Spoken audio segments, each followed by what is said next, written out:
नमस्ते विद्यार्थी मित्रांनो, सावित्रीबाई फुले पुणे विद्यापीठ SYBA जनरल जॉग्राफी या विषयांतर्गत आपल्या पहिल्या चॅप्टरमध्ये आज आपण पर्यावरणाचे प्रकार या ठिकाणी अभ्यास करणार आहोत.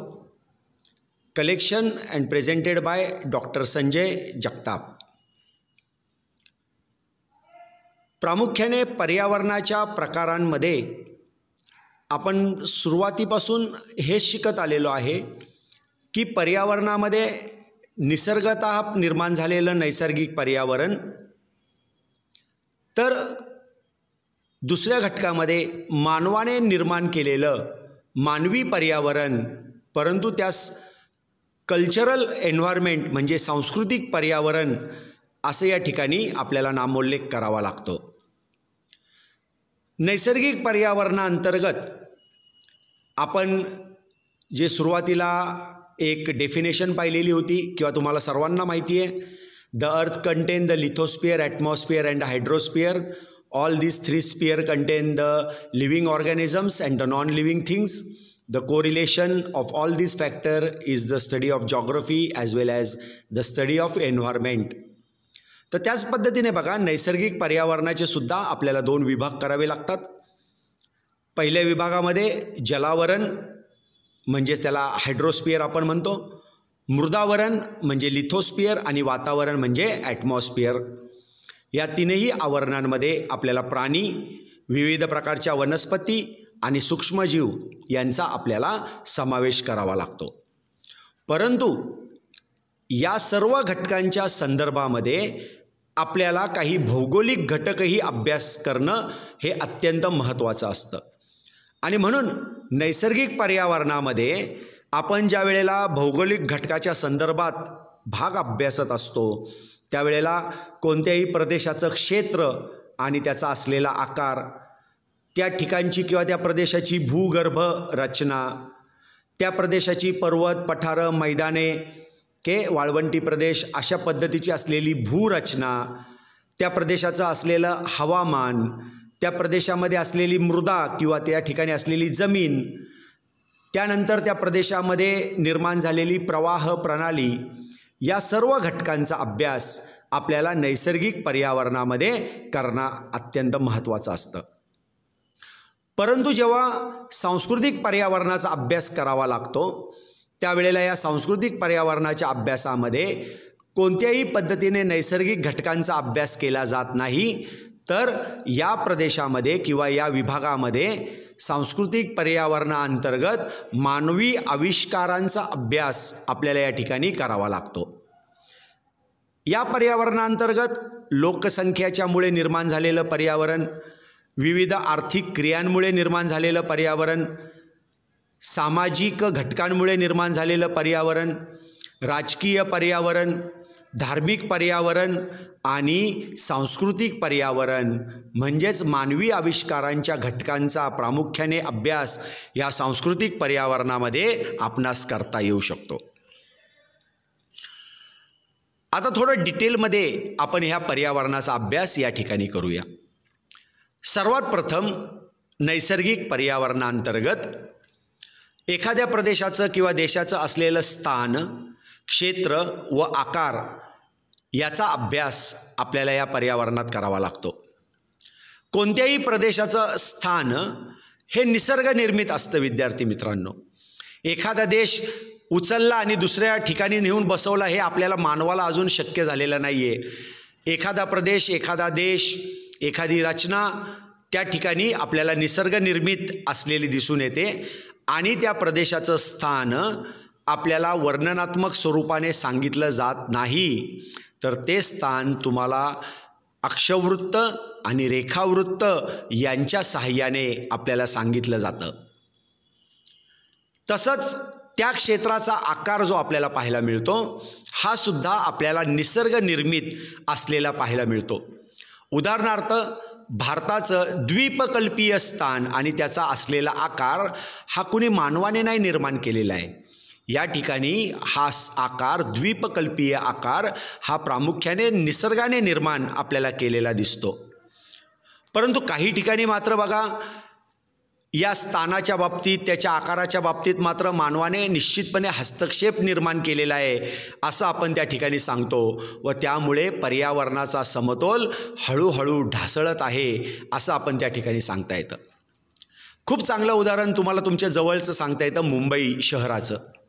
मुंबई म्हणजे पूर्वीच्या कालावधीमध्ये असलेली बेटं आणि बेटांचा समूह म्हणजे मुंबई.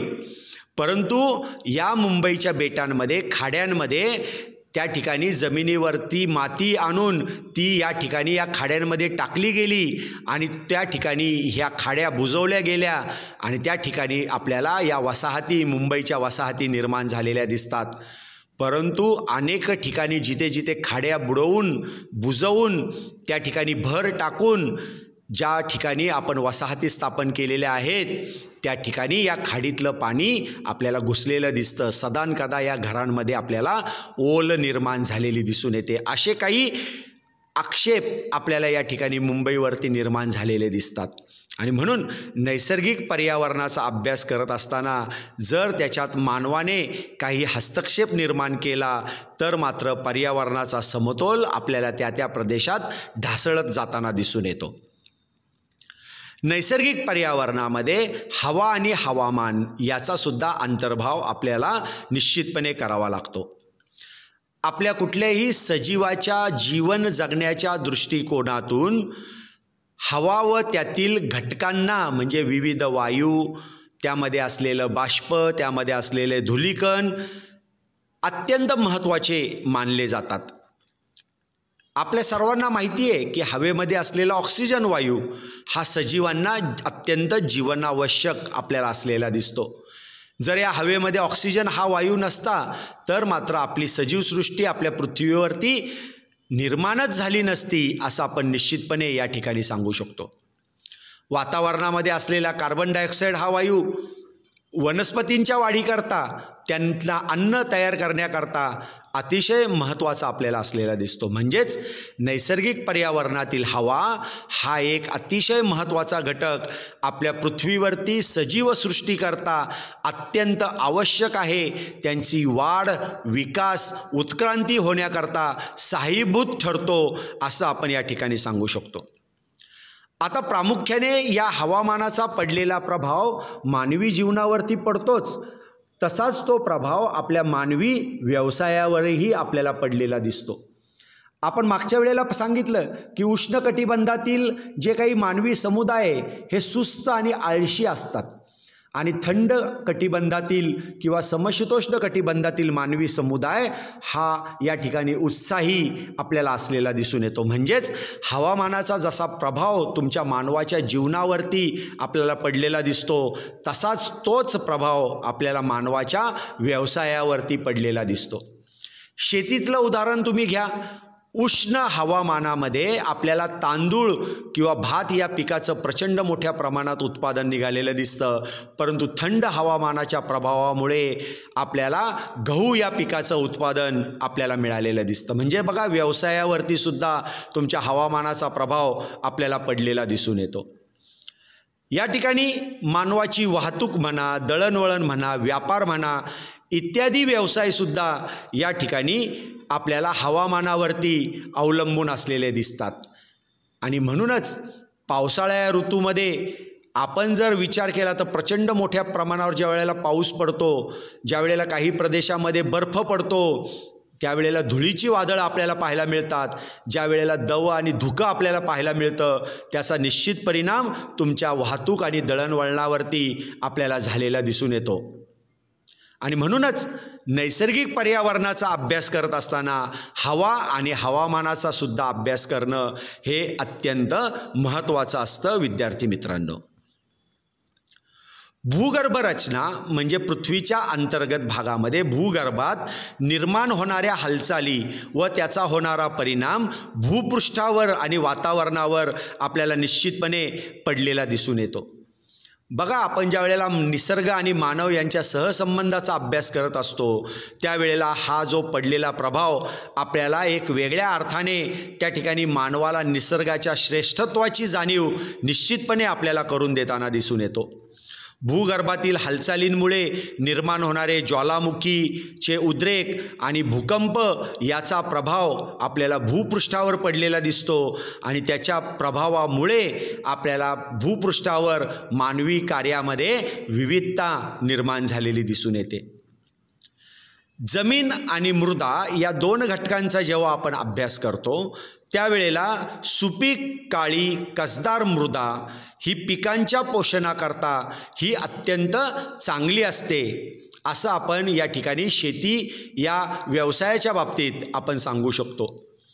प्रामुख्याने आपण जर पाहिली तर गाळाची मृदा, काळी कापसाची मृदा, आपल्या दख्खनच्या पठारावरती निर्माण झालेली रेगूरची मृदा, चर्नोझेम मृदा या मृदांचा समावेश आपल्याला या ठिकाणी पिकांच्या पोषणाकरता अत्युत्तम असलेल्या मृदेमध्ये आपल्याला करता येतो आणि या मृदा कृषी व्यवसायाकरता अत्यंत योग्य असतात असं आपण निश्चितपणे या ठिकाणी सांगू शकतो. आता ही जी काही मृदा असते ही मृदा ही त्या प्रदेशामध्ये आपण पाहिलं तर खनिज द्रव्य, सेंद्रिय द्रव्य, जलद्रव्य आणि वायुद्रव्यावरती आपल्याला अवलंबून असते. या विविध द्रव्यांचं मिश्रण म्हणजेच मृदा असं आपण या ठिकाणी सांगू शकतो. जर चांगली सुपीक मृदा असेल तर त्या ठिकाणी अन्नजाळी आणि अन्नसाखळी आपल्याला निर्माण झालेली पाहता येते. पृथ्वीवर मृदेचे अनेक विविध प्रकार आढळतात आणि या ठिकाणी या प्रत्येक प्रकारामध्ये विविध स्वरूपाच्या पिकांचं उत्पादन काढलं जातं असं आपण या ठिकाणी निश्चितपणे सांगू शकतो. म्हणजे चर्नोझेम मृदेमध्ये मोठ्या प्रमाणावरती गव्हाचं उत्पादन काढलं जातं. कापसाच्या काळ्या मृदेमध्ये कापसाचं उत्पादन मोठ्या प्रमाणात काढलं जातं. तर जांभ्या मृदेमध्ये मोठ्या प्रमाणामध्ये तांदूळ किंवा भाताचं उत्पादन काढलं जातं. म्हणजे मृदासुद्धा एखाद्या विशिष्ट अशा पिकांच्या वाढीच्या करता, पिकांच्या वाढीच्या उत्पादनाच्या दृष्टिकोनाकरता अत्यंत महत्त्वाची असते असं आपण या ठिकाणी सांगू शकतो. पृथ्वीच्या पृष्ठभागावरती निर्माण झालेली भूरचना म्हणजे नैसर्गिक पर्यावरणाचा एक अविभाज्य भाग आहे असं आपण या ठिकाणी सांगता येतं.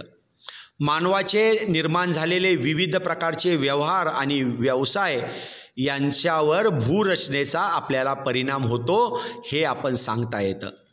शिलावरणाच्या वरच्या भूपृष्ठास आपण भूपृष्ठ असं त्या ठिकाणी म्हणलं जातं. उंचीनुसार या भूरचनेचे पर्वत, पठारे, मैदाने असे आपल्याला विविध प्रकार पडलेले दिसतात आणि या भूरचनेच्या प्रकारानुसार मानवाचे व्यवसाय, वाहतूक, व्यापार आणि वसाहती याच्यावरती आपल्याला निश्चितपणे परिणाम झालेले दिसतात. ह्याचं चांगलं उदाहरण तुम्हाला सांगता येतं की पर्वतीय प्रदेशामध्ये उंच सखलपणा, तीव्र कडे, या ठिकाणी प्रचंड वेगाने वाहणाऱ्या नद्या, त्या ठिकाणी जंगलव्याप्त प्रदेश यामुळे मानवाचे वाहतूक, व्यवसाय आणि वसाहती तिथं आपल्याला अल्प प्रमाणावरती पाहायला मिळतात. परंतु जर तुम्ही मैदानी प्रदेशाचा अभ्यास केला तर मैदानी प्रदेशामध्ये संथ सखल सपाट जमिनीवरती आपल्याला नद्यांनी वाहून आणलेले गाळ साचले गेलेले दिसतात. त्यातून सुपीक जमिनींची निर्मिती होते. कृषी अर्थव्यवस्था त्यातून आपल्याला निर्माण झालेली दिसते. वाहतुकीच्या सोयीसुविधा आपल्याला निर्माण करताना येतात. त्या ठिकाणी उद्योगधंद्यांचं प्रमाण आपल्याला वाढीस लागलेलं दिसतं. यातून मोठ्या प्रमाणात व्यापार आणि वसाहती आपल्याला वाढत गेलेल्या दिसून येतात. म्हणजेच मानवी पर्यावरणावर नैसर्गिक पर्यावरणाचा पडलेला खऱ्या अर्थाने प्रभाव आपल्याला भूरचनेच्या माध्यमातून आपणास अभ्यासता येतो. पुढचा नैसर्गिक पर्यावरणाचा घटक म्हणजे प्रवाह प्रणाली. यामध्ये आपण सांगू शकतो प्रवाह प्रणाली म्हणजे काय, तर जल आवरण याला प्रवाह प्रणाली असं थोडक्यात आपल्याला म्हणलेलं दिसतं. पृथ्वीच्या एकूण क्षेत्रफळापैकी 71% क्षेत्र हे जलाच्या आवरणाखाली आपल्याला पाहता येतं. मग ते तळी, विहिरी, सरोवरे, नाले, सागर, महासागर या सर्व घटकांचा क्षेत्राचा अभ्यास आपल्याला जलक्षेत्र म्हणून आपल्याला सांगता येतं. एवढ्या प्रचंड मोठ्या संख्येने असलेल्या जलामुळे आपल्या पृथ्वीला जलग्रह असंही त्या ठिकाणी आपल्याला म्हणलेलं दिसतं. परंतु पृथ्वीच्या पृष्ठभागावरती असलेलं हे जल किंवा ज्याला आपण पाणी म्हणतो ते घनरूप अवस्थेमध्ये बर्फाच्या रूपात पाहता येतं, द्रवरूप अवस्थेमध्ये आपल्याला ते पाण्याच्या रूपात पाहता येतं आणि वायुरूप अवस्थेमध्ये ते आपल्याला बाष्पाच्या रूपामध्ये म्हणजे तीनही अवस्थेमध्ये उपलब्ध आहे.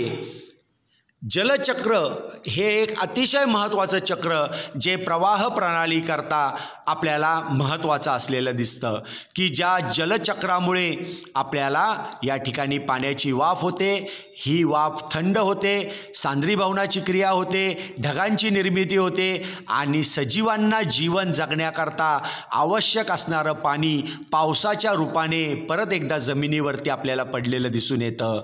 अशा पद्धतीने नैसर्गिक पर्यावरणामध्ये प्रवाह प्रणाली किंवा जल आवरण यालाही एक अत्यंत महत्त्वाचं स्थान आपल्याला द्यावं लागतं. अशा पद्धतीने आपण प्राकृतिक पर्यावरणातील घटकांचा आपण अभ्यास संपवलेला आहे. आता आपल्याला अभ्यास करायचा आहे तो म्हणजे सांस्कृतिक व मानवनिर्मित पर्यावरण. मगाशीच मी तुम्हाला सांगितलं की मानवाने निर्माण केलेले आविष्कार आपल्याला मानवनिर्मित पर्यावरण म्हणून ओळखलेले दिसतात. त्यांना आपण सांस्कृतिक पर्यावरणीय घटक असं सुद्धा आपण त्या ठिकाणी म्हणतो. मग मानवनिर्मित पर्यावरण म्हणजे काय तर मानवाने आपल्या बुद्धिमत्तेच्या जोरावरती विज्ञान आणि तंत्रज्ञानाच्या मदतीने नैसर्गिक घटकांमध्ये बदल घडवून आणले व मानवी आविष्काराद्वारे मानवनिर्मित पर्यावरणाची आपल्याला निर्मिती केलेली दिसते. त्याने निसर्गाला जाणून घेतलं, निसर्गामध्ये विज्ञान आणि तंत्रज्ञानाच्या साह्याने बदल घडवून आणले, स्वतःसुद्धा निसर्ग एवढी एक सुप्रीम पॉवर तयार केली आणि या ठिकाणी त्याने जे आविष्कार निर्माण केले त्या मानवाने निर्माण केलेल्या आविष्कारांना सांस्कृतिक पर्यावरण आपल्याला या ठिकाणी म्हणलेलं दिसून येतं.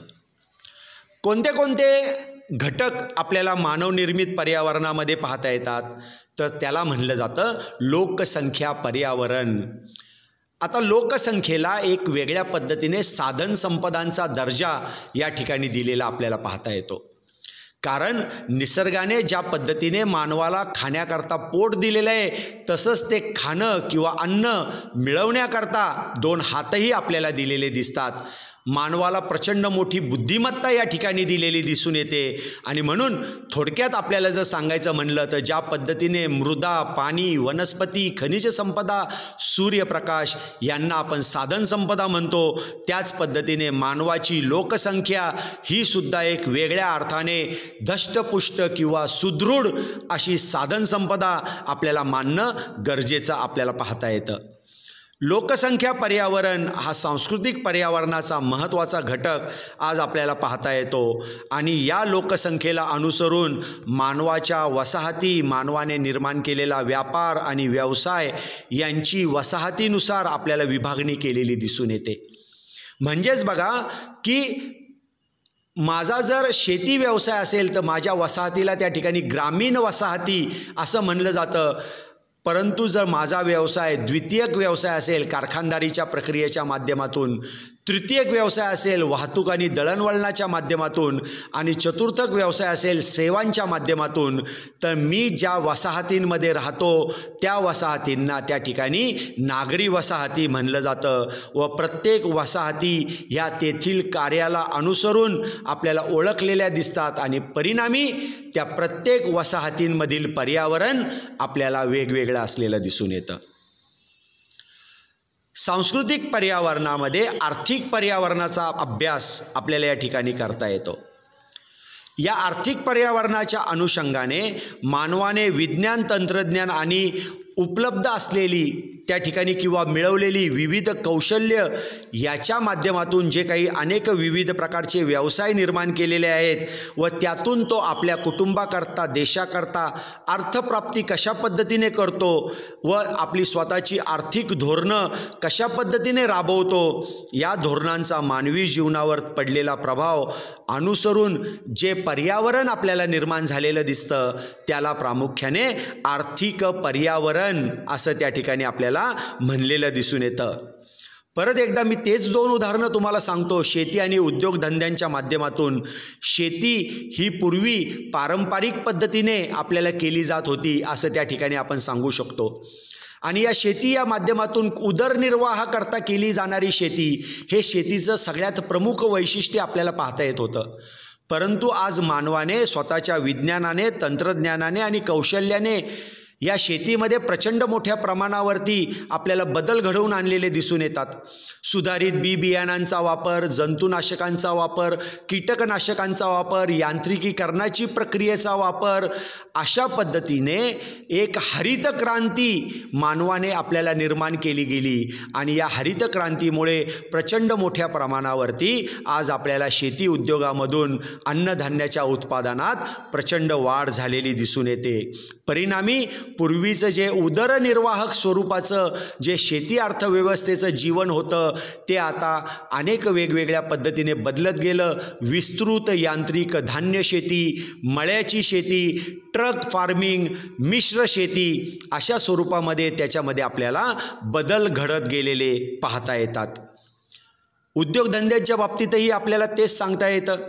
उद्योगधंद्यांच्या बाबतीत आपल्याला सांगता येतं की पूर्वी हातमागावरती काम करणारा मानवी समुदाय आणि त्यातून अगदी कमी प्रमाणावर उत्पादन काढणारा मानवी समुदाय आज मात्र प्रचंड मोठ्या प्रमाणावर उद्योगधंदे, कारखानदारीच्या प्रक्रियेच्या माध्यमातून आपल्याला उत्पादन काढताना दिसून येत आहे. आणि म्हणून ज्या ज्या पद्धतीने मानवाने तंत्रज्ञान आणि कौशल्य आणि विज्ञानाच्या साहाय्याने स्वतःची प्रगती केली, त्याच पद्धतीने त्याच्या माध्यमातून त्याने स्वतःची आर्थिक प्रगतीसुद्धा केली. आणि या आर्थिक प्रगतीला अनुसरून जे पर्यावरण आपल्याला निर्माण झालेलं दिसतं त्या पर्यावरणाला आर्थिक पर्यावरण असं त्या ठिकाणी आपल्याला म्हणलेलं दिसून येतं. सामाजिक पर्यावरणाच्या अनुषंगाने आपण ज्या वेळेला विचार करतो त्यावेळेला मानव हा एक समाजशील प्राणी आहे आणि समाजामध्ये तो एकत्रित राहताना आपल्याला पाहता येतो. समाजाचे नीतिनियम, समाजाच्या रूढी परंपरा, समाजाची बंधनं त्याच्यावरती आपल्याला बंधनकारक असलेले दिसतात.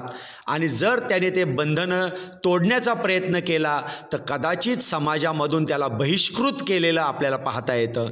आणि म्हणून कुठल्याही प्रदेशातील सामाजिक परिस्थितीचा मानवी जीवनावरती निश्चितपणे आपल्याला प्रभाव पडताना दिसून येतो. आणि या नियमाप्रमाणे मानवाचे व्यवहार आपल्याला निर्माण झालेले दिसतात. त्यामुळे जे एक वेगळ्या पद्धतीने एक सामाजिक पर्यावरण आपल्याला निर्माण झालेलं दिसतं, त्या सामाजिक पर्यावरणाचा अंतर्भाव हा सांस्कृतिक पर्यावरणामध्ये आपल्याला पाहता येतो. राजकीय पर्यावरणाच्या अंतर्गत कोणत्याही देशातील किंवा प्रदेशातील राजकीय पर्यावरण हे मानवी जीवनावरती आपल्याला परिणाम करताना दिसून येतं. त्या प्रदेशातील असलेल्या शासनाची धोरणं याचा प्रत्यक्ष किंवा अप्रत्यक्ष फायदा किंवा तोटा तेथील मानवाच्या विविध घटकांना आपल्याला बसलेला दिसून येतो. राजकारण हे मानवानेच निर्माण केलेलं आहे आणि म्हणून अशा काही राजकारणातील घटकांचा व त्यामुळे निर्माण झालेल्या पर्यावरणाचा आपल्याला तोटा किंवा त्याचा फायदा आपल्याला प्रामुख्याने या ठिकाणी आपल्याला सांस्कृतिक पर्यावरणामध्ये अभ्यासता येतो. कुठल्याही मानवी समुदायाचा जर कणा आपण या ठिकाणी अभ्यासला तर धर्म हा कुठल्याही मानवी समुदायाचा कणा असतो. आणि म्हणून या ठिकाणी धर्माला अफूच्या गोळीची उपमा या ठिकाणी दिलेली दिसते. कोणतीही व्यक्ती किंवा व्यक्तींच्या समूहावर त्यांच्या व्यवहारावरती आपल्याला धर्माचा पगडा आपल्याला असलेला दिसतो. या धर्मातील शिकवणीनुसार तो व्यक्ती आपलं स्वतःचं जीवन आपल्याला जगत असताना दिसून येतो. आणि म्हणूनच भारतीय लोकांच्या बाबतीमध्ये आपल्याला व्यापारी प्रवृत्ती का आढळत नाही. अंतर्गत देशांतर्गत व्यापारामध्ये भारतीय सगळे अग्रेसर आपल्याला असलेले दिसतात, परंतु आंतरराष्ट्रीय व्यापारामध्ये मात्र भारतीय लोक ही आपल्याला कमी पडलेली दिसतात. ह्याचं सर्वात महत्त्वाचं कारण म्हणजे भारतीय लोकांच्या पूर्वीच्या धर्मग्रंथांमध्ये समुद्र ओलांडून जाणं म्हणजे पाप असतं आणि आपल्याला हे पाप करायचं नाही आहे. म्हणून या ठिकाणी भारताच्या लोकांनी कधीही समुद्र ओलांडून व्यापार केलेला आपल्याला मोठ्या प्रमाणात आढळत नाही विद्यार्थी मित्रांनो.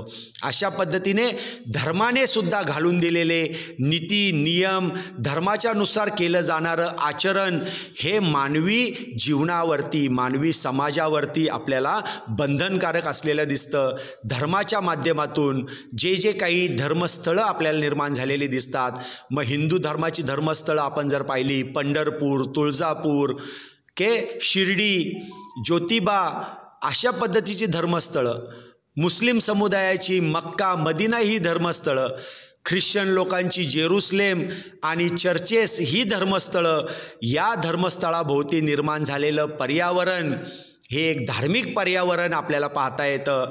धर्म हा मानवानेच निर्माण केलेला आहे आणि या धर्माच्या अनुषंगाने जे पर्यावरण आपल्याला निर्माण झालेलं दिसतं त्याला धार्मिक पर्यावरण असं या ठिकाणी आपल्याला म्हणलेलं दिसून येतं विद्यार्थी मित्रांनो. तर अशा पद्धतीने पर्यावरणाच्या प्रकारामध्ये म्हणजे आपल्या या चॅप्टर 1च्या शेवटच्या भागामध्ये नैसर्गिक पर्यावरण आणि मानवी पर्यावरण आणि त्यातील विविध घटक हे आज आपण या ठिकाणी अभ्यास केलेले आहेत. Thank you very much.